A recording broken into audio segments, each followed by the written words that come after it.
el tema de Hitchcock es muy interesante porque generalmente es un nombre que no se vincula con la Shoah, o que parece que no, su filmografía, pese a que trata en algunos momentos el régimen nazi y echa una mano a nivel propagandístico a los Estados Unidos, no se le suele vincular tanto con la Shoah como a Fuller o como a Stevens, o incluso a cineastas que no están en la Shoah cronológicamente, como va a ser Spielberg, por ejemplo.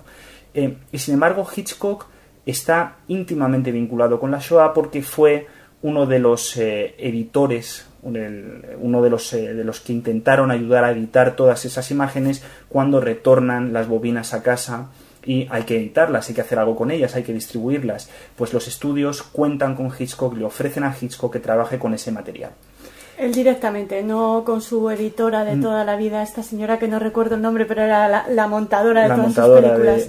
Él, a nivel personal, con algunos de los soldados que vuelven a casa, con algunos de los operadores de cámara que han estado allí, se encierra en unos despachos, se pone delante de la moviola y se atreve a intentar preguntarse a sí mismo cómo contar la Shoah. ¿Cuál es el resultado de este experimento?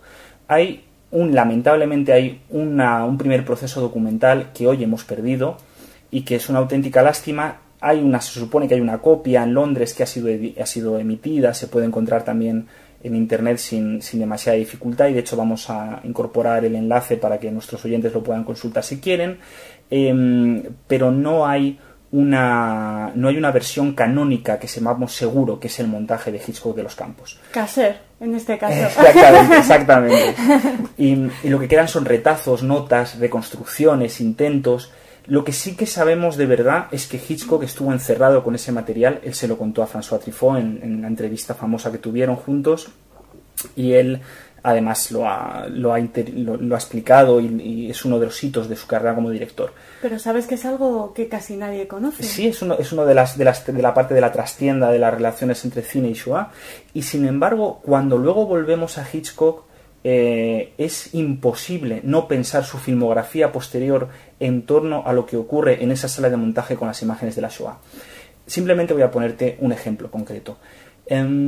Cuando los historiadores de cine, no necesariamente vinculados con la Shoah, historiadores que pueden tener otros campos de especialización, hablan de la modificación de la imagen y del cambio, digamos, que sufre la imagen, sobre todo la caída de los grandes estudios de Hollywood, por así decirlo, las modificaciones manieristas y tal, siempre hay como un punto de contacto. Todos están de acuerdo en que Hitchcock es la figura que rompe lo que había antes, en concreto una serie de películas donde Psicosis y Los pájaros estarían en el centro. Psicosis y Los pájaros son películas atravesadas por la locura, y además son películas donde el cadáver, la idea del cadáver, tiene una función fundamental. La escena de la ducha de Psicosis o el padre sin ojo de los pájaros, ¿no? Que para grandes teóricos como González Requena es el principio del cine posclásico. Esa manera de rodar el cadáver, de enfrentarse con el cadáver, no está en Hitchcock tan desarrollada hasta que tiene que enfrentarse con el tratamiento de la violencia, del mal en su estado más puro. Hitchcock siempre ha estado cerca del mal, es una de sus obsesiones. Pero quizá en el momento en el que él se confronta con esas imágenes puede completar su idea del mal, o puede ver algo en ellas que le lleve a trabajar. La masa, ¿no? Los pájaros, lo gregario. Exactamente. Un concepto del terror, no creo que sobreinterpretemos, un concepto del terror que atraviesa el siglo XX y cuya manifestación definitiva son los campos, sin duda alguna. El gran horror del siglo XX es el concepto de Auschwitz, es la idea de Auschwitz. Nadie en el cine como Hitchcock ha sabido transmitir en imágenes hasta la fecha esa situación. También hay que pensar, para terminar un poco de perfilar la presencia y la importancia de esto en Hitchcock, que él fue uno de los primeros que vio estas imágenes, que se tuvo que enfrentar a ellas sin ningún tipo de filtro.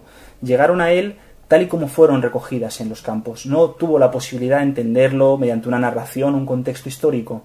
El impacto que estas imágenes en estado puro le pudieron provocar o le pudieron, digamos, sugerir nuevas líneas de creación cinematográfica, sin duda explican o pueden explicar, o son una de las piezas fundamentales para explicar todo lo que ocurre después en los años 60, 70 y por supuesto en los 80.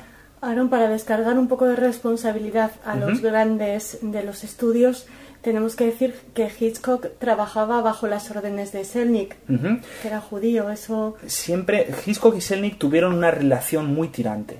Y hay libros estupendos y maravillosos que cuentan el tipo de tires y roces y trampas. No era rubia y delgada. No, ahí había, efectivamente, no le fascinaba, sino más bien todo lo contrario. Sí que es verdad, Hitchcock ha trabajado con varios colaboradores judíos. No llega a introducir el tema del judaísmo, no está demasiado presente en el cine de Hitchcock. Había que pensar hasta de dónde puede venir esto. Quizás es algo que no está tanto en su cultura, es algo que puede ocurrir como con John Ford. Son directores que no tienen una percepción de lo judío en su imaginario inmediato y por lo tanto quizá no la manejan. Pero sí que es verdad que luego Hitchcock sirve para que otros creadores judíos puedan seguir sus pasos y puedan aplicar técnicas cinematográficas hitchcockianas a sus propias representaciones. Un ejemplo de manual son los hermanos Coen. Los hermanos Coen aplican con infinita destreza técnicas audiovisuales propuestas y descubiertas por Hitchcock. Entonces, sí que es cierto que habría que rastrear un poco minuciosamente en su filmografía. Encadenados es una historia en la que el nazismo está presente, el malo es un nazi. Ingrid Bergman y Cary Grant, del que hablamos en nuestra edición anterior de Cine y Shoah, son los protagonistas de esa película en la que se lucha contra un nazi pérfido, y un tráfico de un material que no me acuerdo si era un material hiper secreto en la botella que de lo vino, necesitaban los nazis para su armamento, ¿no? O sea que de alguna manera Hitchcock se acerca un poco. Está ahí, y sobre todo esa dinámica o esa lectura está en La soga, que hablábamos también y que estaba revoloteando por aquí. La soga es una película donde lo que está en el centro es la figura del asesino de inspiración nietzscheana, podríamos decir. La soga es una película que habla de dos jóvenes que deciden sentir la experiencia del asesinato inspirados por un supuesto profesor que ha intentado hacer una traducción de las teorías de Nietzsche de hecho está citado el superhombre, etcétera, etcétera. El centro de la soga es también un cadáver, y el centro de la soga es, robándole la cita a Hannah Arendt, es la banalidad del mal. Es como el acto del asesinato del otro, el acto de la eliminación del otro no puede ser sustentado por teorías filosóficas, por fantasmagorías del pensamiento, etcétera, etcétera. Evidentemente eso se puede leer, y yo recomendaría que se leyera como una inmensa metáfora de lo que supone la Shoah en su relación con el expolio de los pensamientos filosóficos y científicos de su época. Muy bien, nos quedamos ya sin tiempo. ¿Algo que añadir? No, simplemente recomendar a nuestros oyentes que vean Uno Rojo, División de Choque. Lo que les vamos a ofrecer en nuestra página web son unos minutitos del final, pero es muy recomendable que decidan invertir una tarde de su tiempo en verla, porque es una experiencia que sin duda les va a acercar a toda la Segunda Guerra Mundial en concreto y a la presencia de los campos en ella en primera persona.